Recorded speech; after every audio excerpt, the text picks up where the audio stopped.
नमस्कार साथियों। तो आज है 13 दिसंबर 2025। दोस्तों, बात करेंगे इस वीडियो में कुछ इंपॉर्टेंट टॉपिक्स के ऊपर, कुछ इंपॉर्टेंट अपडेट्स है, कुछ इंपॉर्टेंट न्यूज है। तो चलिए एक करके कवर करते हैं। तो सबसे पहले हम कुछ वाइटल शेयर को लेकर चर्चा करेंगे, उसके बाद हम जियोपॉलिटिकल अपडेट पे चलेंगे। शुरुआत करेंगे टाटा ग्रुप की company Tata power company limited के ऊपर। लास्ट डे शेयर क्लोजिंग दिया था 381 रुपए 75 पैसे पे, लगभग 0.42% गेनिंग के साथ। अच्छा, यहाँ पे न्यूज काफी बढ़िया है, देखिए। Tata Power shares in focus as company wins transmission project LOI. LOI मतलब letter of intent. LOI worth rupees 156 crore. अच्छा, थोड़ा सा मैं आपको डिटेल में समझा देता हूँ कहाँ से मिला सब कुछ। ये देखिए, Tata power said it has received a letter of intent LOI from REC। REC की तरफ से मिला, power development and consultancy limited, for the acquisition of Jejuri Hinjewadi power transmission. ये कुछ नाम है, Jejuri Hindwari power transmission limited, a special purpose vehicle set up for a high voltage transmission project, the company disclose. अच्छा, तो यहाँ से मिला है इस प्रोजेक्ट, ठीक है। सोमवार के दिन टाटा पावर के ऊपर नजर रखना। अच्छा, टाटा पावर में मेन दिक्कत क्या मालूम है? दो प्रॉब्लम है, एक बिजनेस की पॉइंट ऑफ व्यू से, दूसरा टेक्निकल पॉइंट ऑफ व्यू से। अगर हम बात करें टेक्निकल पॉइंट ऑफ व्यू से, तो देखिए शेयर आज से कुछ महीने पहले की बात है, जब 400 के ऊपर ठीक ठाक लग रहा था। मतलब इस साल की अगर आप शुरू शुरू में भी देखेंगे तो 400 के लेवल तो ब्रेक करके नीचे पहुंच गया था, बट बीच में थोड़ा बहुत 400 के लेवल को क्रॉस कर लिया था। और शेयर बार बार जितने बार ऊपर जाने की कोशिश किया, 400 410 इसी रेंज के आसपास फंस चुका है। बार बार मल्टीपल टाइम, एक आध बार नहीं, बहुत बार, अनगिनत। इस लेवल को जब तक ना क्रॉस करके ऊपर पहुंच जाए, मुश्किल है। तो ये हो गया आपका टेक्निकल व्यू से। अगर हम बात करें बिजनेस की व्यू से, तो 2025 हमने देखा खास करके पावर सेक्टर के लिए कुछ बढ़िया नहीं था, बिकॉज 2025 में पूरे पैन इंडिया में अगर हम बात करें, गर्मी थोड़ा सा कम ही था, और जो मॉनसून है यानी वर्षा थोड़ा जल्दी आ गया। तो जिसके कारण जो मतलब पावर सेक्टर में जो डिमांड होना चाहिए था, वो डिमांड अल्टीमेटली नहीं हुआ। अब सिर्फ यहाँ पे टाटा पावर की मुद्दा नहीं है, मतलब प्रॉब्लम सिर्फ टाटा पावर की नहीं है। कोई भी आप पावर सेक्टर की कंपनी उठा के देखिए, चाहे अदानी पावर, चाहे एनटीपीसी, पावर ग्रिड, सब के सब दोस्तों सेम हाल है। तो आशा रखता हूँ कि अगले साल से अगर पावर सेक्टर में अगेन डिमांड बढ़ा, तो कहीं ना कहीं शेयर रिवाइव कर जाएगा। बट उसके लिए आपको थोड़ा सा क्या चाहिए? पेशेंस चाहिए। अल्टीमेटली यही फैक्ट है, ठीक है। तो पेशेंस की बहुत जरूरत है। कंपनी खराब नहीं है, बट सिचुएशन थोड़ा अगेंस्ट में है। अच्छा, अगला अपडेट है आपके अदानी पोर्ट के ऊपर। देखिए, अदानी पोर्ट की शेयर वैसे तो लास्ट शेयर देखिए अपना लाइफ टाइम हाई से बहुत नीचे भी नहीं है। शेयर अच्छी कंपनी है, तो पीक के आसपास ही चल रहा है, 1.13% ऊपर आके ही क्लोजिंग दिया था। अच्छा, सडनली एक खबर आया कि LIC ने पिछले 3 सालों पे ना अदानी पोर्ट के अंदर 2% अपना स्टेक बेचा है। अच्छा, कितना परसेंट था पहले, अभी कितना है, थोड़ा आप देख लीजिए। देखिए, पहले मतलब आज से तकरीबन 3 साल पहले की बात है। देखिए 2022 में टोटल स्टेक था 9.35%। अभी तकरीबन 2% बेचने के बाद लगभग 7.343% के आसपास पहुंच चुका है। मतलब 2% बेच दिया है। अच्छा, अब देखिए अदानी पोर्ट के लिए मैं कहूँगा 2% भी बहुत बड़ी बात है। बड़ी बात क्यों है? क्योंकि इसकी मार्केट वैल्यूएशन अगर आप देखेंगे ऑलमोस्ट 3 लाख करोड़ के ऊपर, 3 लाख करोड़ की टोटल मार्केट वैल्यूएशन है। इसमें अगर आप 2% कैलकुलेट करने जाएंगे तो एक बहुत बड़ा अमाउंट दिख जाएगा, अप्रोक्सीमेटली 6,000 करोड़ के ऊपर, है ना।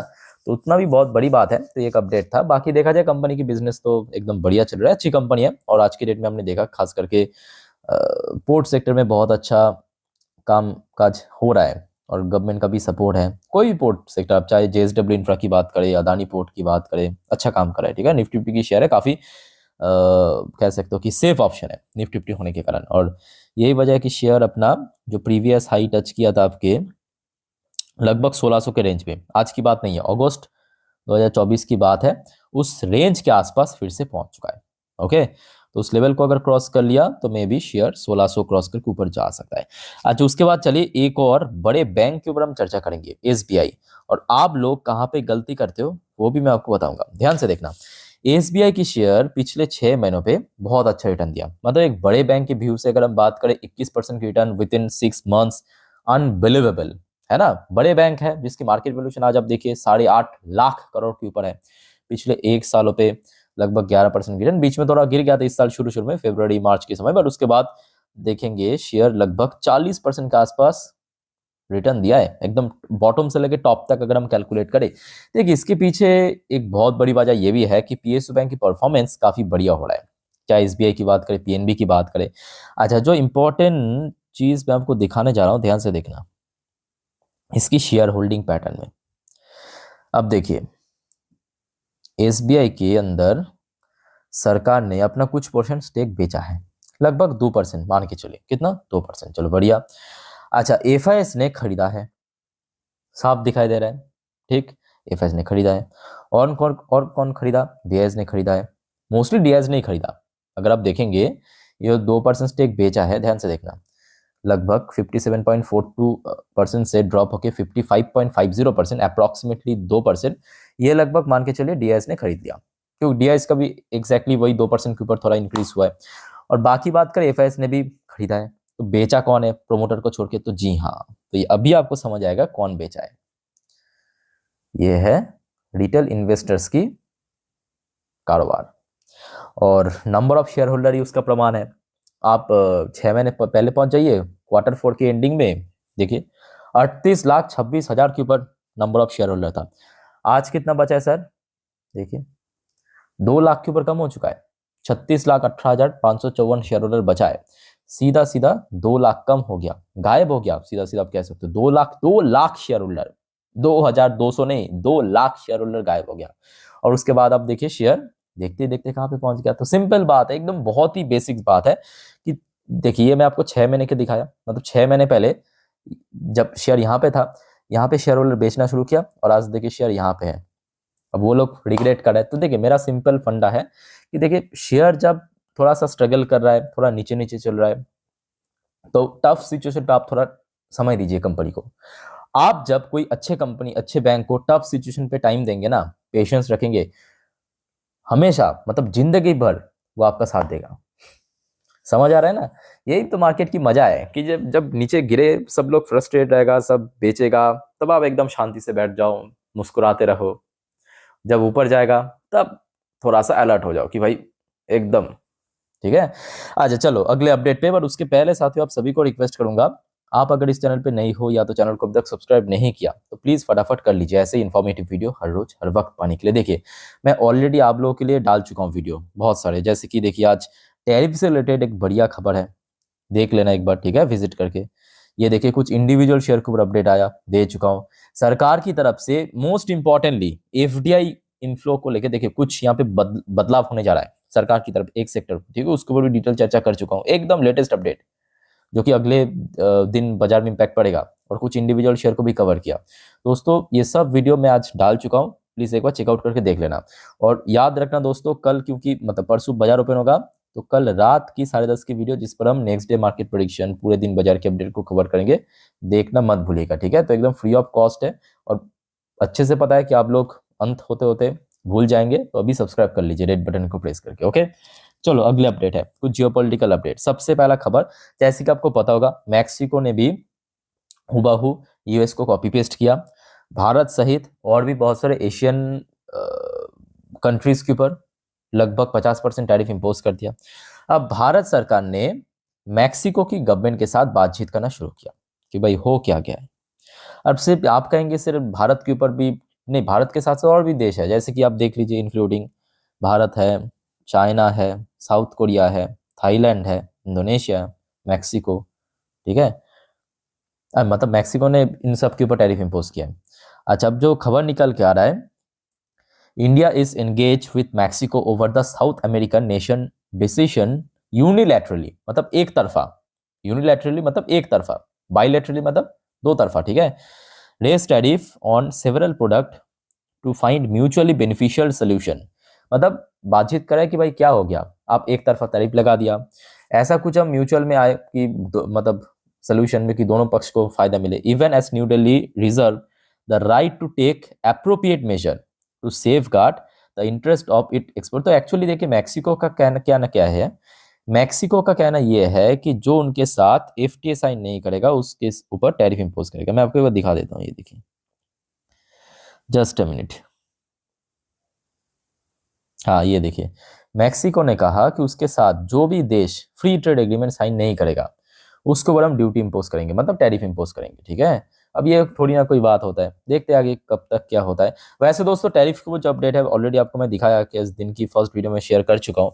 एक्चुअली यूएस में 3 ऐसे लॉ मेकर मतलब जो ट्रम्प के अगेंस्ट में यहाँ पे फाइल किया है कि 50% टैरिफ भारत के ऊपर जो इम्पोज हुआ है वो एक्चुअली अमेरिकन्स को ही नुकसान पहुंच रहा है। चाहे हम बात करें भारत और यूएस के बीच रिलेशन खराब हुआ या महंगाई बढ़ रहा है यूएस में, अब देखना होगा कि क्या होता है। अब इस बीच में एक और खबर निकल के आ रहा है, देखिए इंटरनेशनल ट्रेड एक्सपर्ट के हिसाब से, इंटरनेशनल ट्रेड एक्सपर्ट के हिसाब से एक्सपेक्ट पेनल, पेनल मतलब वही जो additional tariff 25% tariff on Russian oil issue to be eliminated in first phase of India US trade deal. Well अब ये ट्रेड डील तो ऑलरेडी हो चुका, मतलब ये जो नेगोशिएशन का प्रोसेस ये तो हो चुका है, जो नेगोशिएटर है यूएस की तरफ से आया था वो ऑलरेडी वापस जा चुका है। अब इंटरनेशनल ट्रेड एक्सपर्ट के हिसाब से अगर फर्स्ट फेज सब कुछ ठीक ठाक हो गया, सब मतलब एकदम रिजॉल्व हो गया, तो ये जो पीनल टैरिफ है या जो एडिशनल टैरिफ है 25%, उसको हटाया जा सकता है।